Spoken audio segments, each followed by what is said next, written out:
Good evening, gentlemen. I think it's a wonderful time. It's raining outside, and I'm going to talk to you about India. Now, we are all Indians, and if anything happens which insults India, I think all of us will feel greatly insulted, as I do also. I'm going to talk about the appointment of the Prime Minister, and it's immaterial whoever is the Prime Minister, whether it's Modi or Vajpayee or Nehru. What I'm concerned about is the post of the Prime Minister and how he represents the country. So it is very important that the Prime Minister conducts himself in such a way that the prestige of the country goes up. Unfortunately, as I will prove to you now, India has suffered a backslide.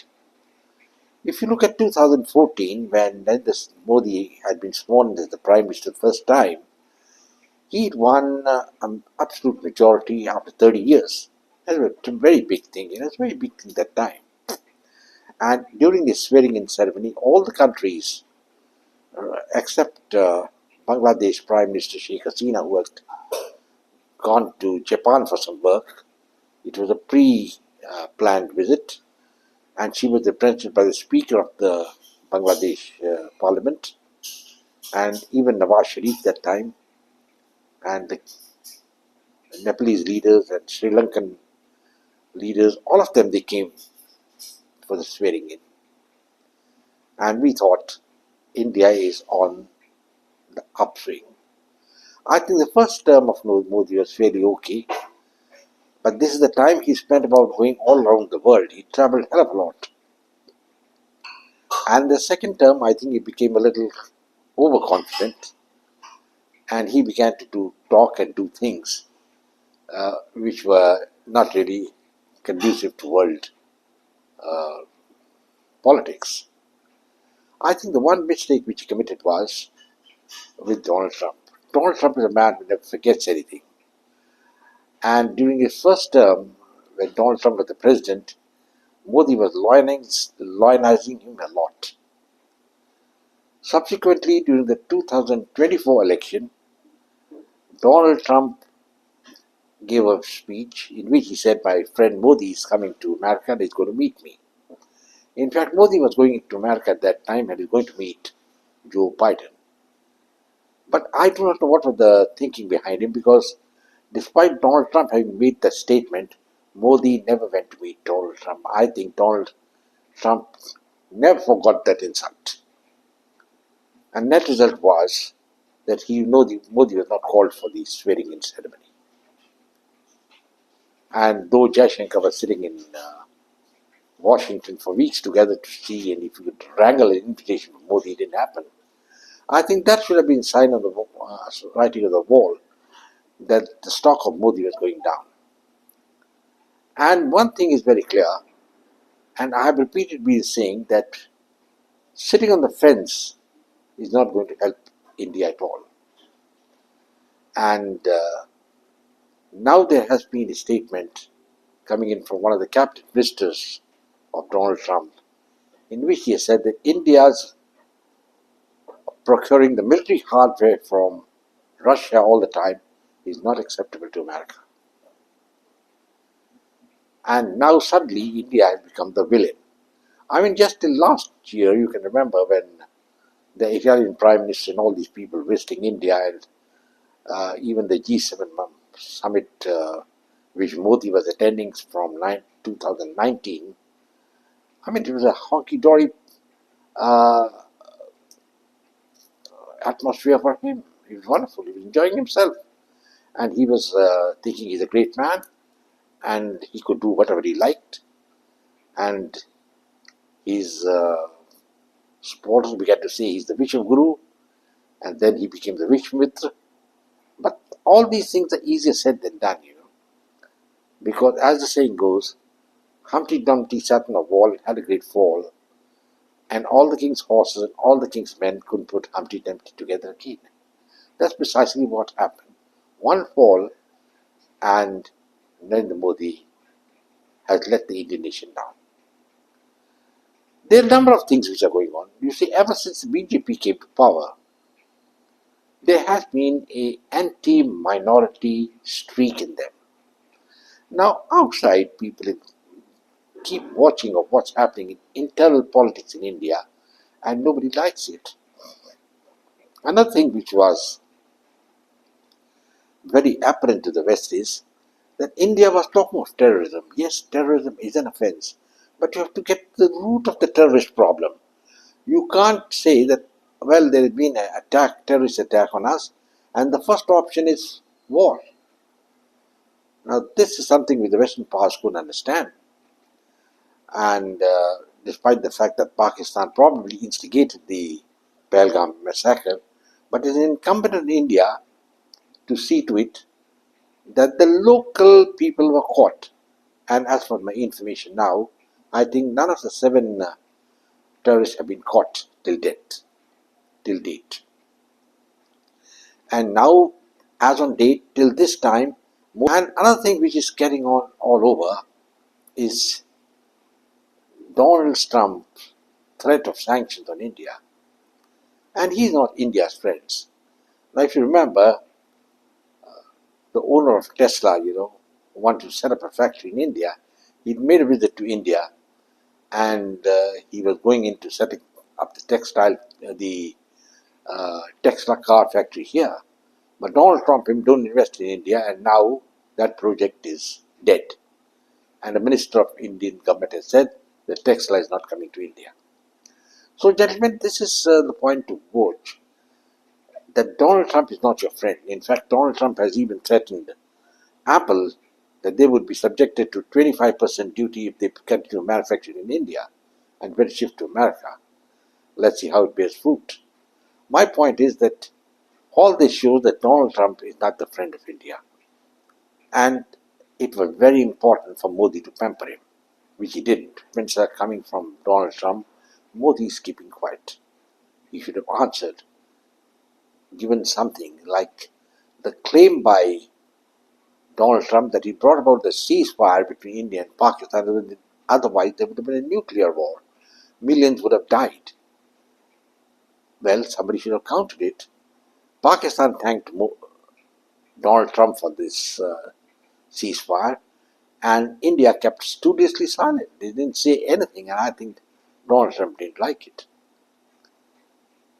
There was no harm in giving some credit to Donald Trump, because the fact of the matter is that Trump did bring about the ceasefire in the sense he told Pakistan that you won't get the 3.2 billion treasury of loan from the IMF if you don't stop the war. That is how the Director of Military Operations of Pakistan rang up the Indian Director of Military Operations and suggested a ceasefire. So, in indirect way, Donald Trump was responsible for the war to stop. Another thing which we are observing is that Donald Trump is a man who's a maverick. But at the same time, he believes in supremacy of the West. That's a fact also. And he cannot countenance a rise of India. At the moment, he's mighty scared of China. That's a fact. And India is also scared of China. So if that is the position, why the hell can't India have a border settlement with China? What's the problem? We can forget about what Nehru did or Shastri did or Narasimha Rao did. There was a proposal made in 1961 by Chow and Loy when he came to India, in which he said that he would accept the McMahon line as the border in the east if India accepted Aksai Chain as part of China. Until date, the Indians have been responding in what way? By showing Aksai Chain as a map part of India. I don't think anybody can accept it, but historically Aksai Chain has never been part of India. It's only the British who brought this particular event into history by incorporating Aksai Chain as part of India, and there also the border was open, it was never demarcated. There's an imaginary line called the Johnson Line, but that's only in the minds of the Indians. Chinese don't recognize it. So the first thing would have been a border settlement with China. Why didn't you do it? And always to think that you're going to be an equal of China is not possible, because you missed the bus 50 years back. Now China's got a trade deficit. India's got a trade deficit of China of over $100 billion. I mean, it's a very big amount. And if today China stops this, lakhs and lakhs of Indians won't have a livelihood, food to eat. Another thing which is very, very bugging is that India's aircraft industry or the military hardware industry is a big zero. Of course, you're manufacturing rockets here and there, but the crux is the engines, the machines, the big ones, the bombers, the supersonic bombers and the fighters. India is nowhere in line to make anything like that. So, gentlemen, militarily, India doesn't match the big three. The big three are, of course, as you know, is the United States, Russia, and China, and India is nowhere in the picture. India is importer for the largest importer of weapons in the world. And let's be very clear about it, that no country became a global power by just importing weapons. I don't think such a parallel exists in world history. Now, gentlemen, India is on the horns of a dilemma. The basic thing is a lack of decisiveness. Now, the latest news which I'm getting is that Russia has given permission to the Taliban to open an embassy in Moscow. It's a big deal. And secondly, Pakistan has already announced its ambassador to Afghanistan, and India is totally silent. India is already going to be losing the battle in Afghanistan by not matching up to what the Russians and the Pakistanis are doing. Another thing which is very, very important is the failure to react to whatever Donald Trump does. And I think if you will recollect, during the last visit which he made to Washington, he had a meeting with Donald Trump and there was a press conference. And Donald Trump made a statement there. He said, I've left the issue of Bangladesh to Modi. And when Modi was asked this question something, he just gave a sheepish smile and that's about all. He could have acted on that in Bangladesh. He didn't do it. Lakhs and lakhs of Indian students are being debarred from studying in America, but Modi is silent about it. India, in fact, is being singled out by all countries. And I read the other day that Sweden is throwing out all the Indians. Again, there's total silence. And then there is frustration in the armed forces. The air chief gave vent to his frustration recently at the CII conference, where he said that for the last 8 years we've been only giving orders and no aircraft has come. That's another point.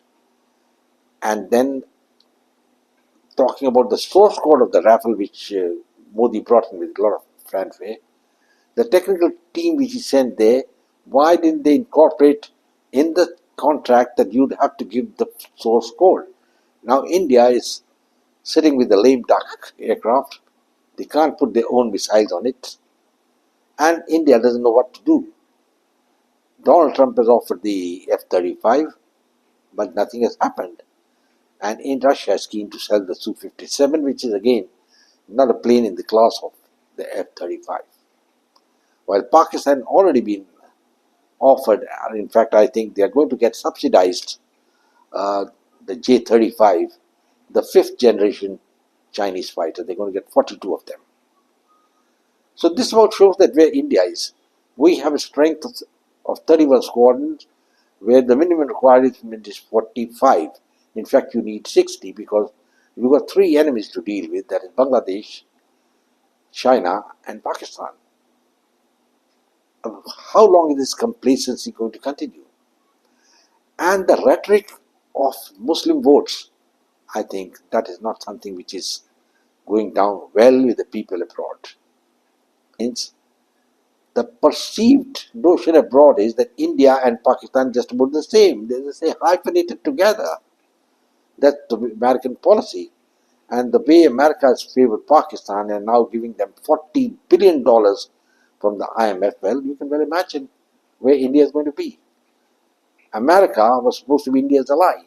And that was the reason the Indian government didn't take any action in Bangladesh, thinking that When Donald Trump will come, he will take action in Bangladesh. Why the hell should he take any action? He is going to take action which supports America, not what supports India. And we have lost all our footholds in Bangladesh thanks to the indecisiveness of the Prime Minister. A thing which could have done something like Rajiv Gandhi did in Sri Lanka by sending the IPKF there. All credit to Rajiv, and he was a wonderful Prime Minister, I think. He had the guts to do things, and that is what Modi doesn't have. Now, this rhetoric against the Muslims should also stop. I was just listening to a speech by the Home Minister during the election campaign in Bengal, and he made a very silly comment like uh, the Trinamool Conference is not supporting the Indian Air Force and the attack on Pakistan mainly because they want to preserve the Muslim vote bank. I mean, that's such a very stupid statement by the Home Minister. I think you've done something better. And other than that, I think even the 2019 bifurcation of Kashmir into Ladakh and Jammu and Kashmir was uncalled for, that antagonized China. And that time also the Home Minister made a statement that we will take back Aksai Chin, and whatever happens, even if we have to give our lives, we'll still take it back. This is rhetoric. It's got no relevance to the reality of the situation. The Chinese didn't like it, and now China says they have no border with India, and that is very right. They're claiming the entire Ladakh. And let's not take things lightly. That's one thing. At least not take the Chinese lightly. And Donald Trump, India thought they would be leveraging Donald Trump as an ally against China. But there the Americans are not happy. You joined the Quad, but you are not against China in that. We are not part of the military plan up against China.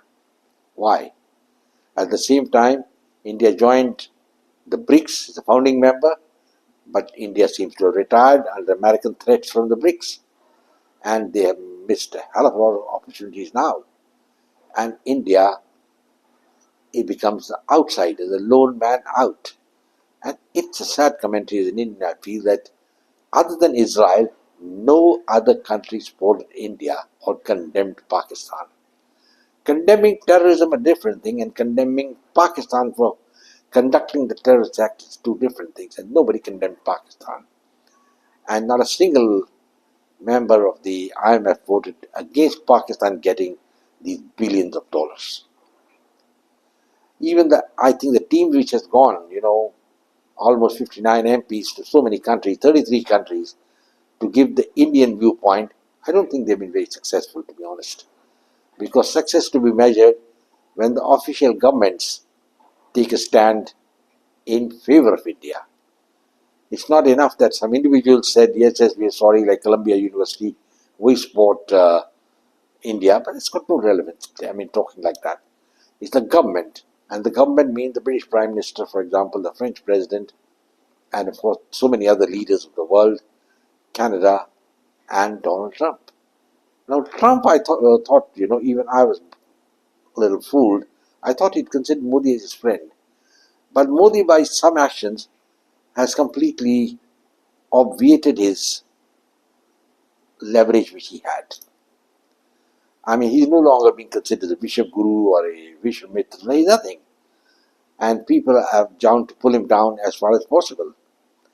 And I think he really was not very, Putin also not very happy with him. Down with China. I don't see how you can do it. And the Indians were thinking, well, come what may, America will come on our side because they need us to fight China. Now let's be very clear. Donald Trump is not going to fight China.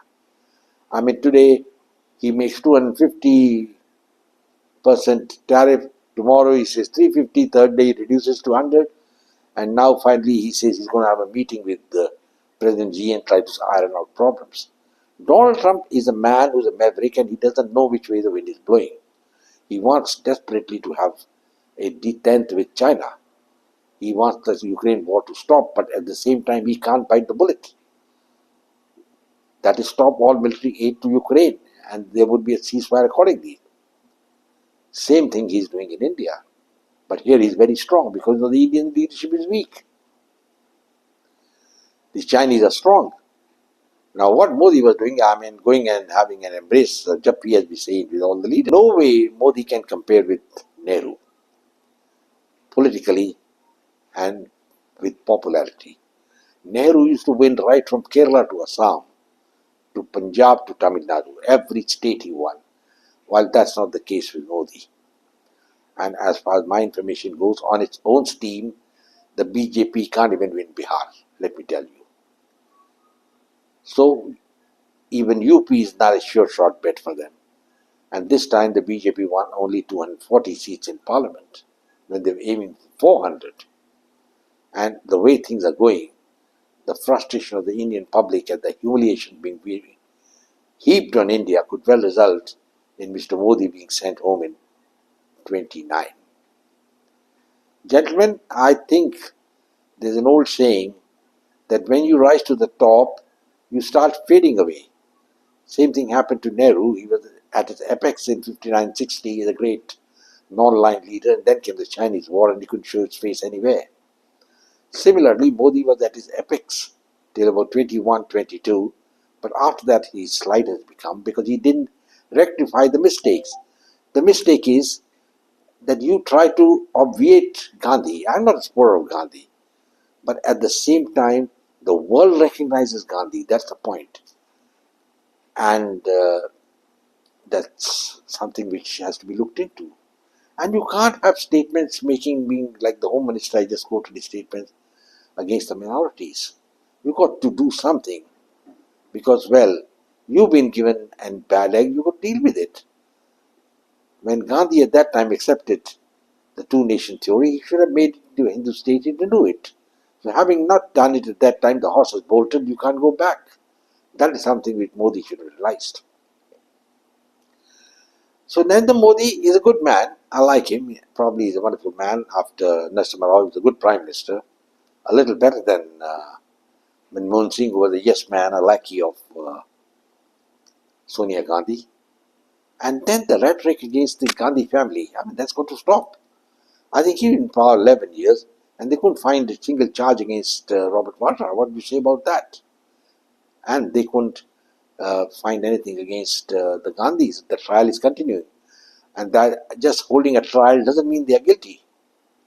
I mean, the court has to give a verdict, and the verdict may not come for a long time, for many years, and by that time Mr. Modi will be sitting in retirement. So, gentlemen, I think Modi did a good job in the first term. He started slipping in the second, and the third he's been completely bowled over. Probably even, to my mind, it looks like that he's a little out of his depth. And now India stands alone, and that as a nationalist is something which I can't stomach. There was a time, just some time back, when Modi was the toast of the world, but nowhere, not now. Something went wrong. What went wrong? I think there should be a think tank, some decisiveness, and because the world is watching, Trump is watching, that they are not decisive. Look at the way the Chinese react to the Americans. If the Americans throw a brick, the Chinese throw a rock. That's how things are. While here, Modi is silent. I don't think he's doing anything. And another thing I can't understand is his reluctance to hold a press conference. He hasn't held one. All leaders hold a press conference. Well, he may have his reasons, and I appreciate them. But then the fact remains that you are unable to convey your picture. So, gentlemen, I don't know what's going to happen further, because India is hemmed in by enemies, number one. Number two, India has a loss of stature, despite all the various propagandist videos being made by so many people. And we have to have a border settlement with China instead of antagonizing China. And at the same time, we should stop not replying to America at all, just keeping silent. Donald Trump is just a bully. And if you let him bully you, well, you face up to it. Well, gentlemen, I think I've come to the end of what I had to say. I hope you like my video. Please share it with your friends and come back for more. In the meanwhile, I'll say goodbye. God bless. Jai Hind.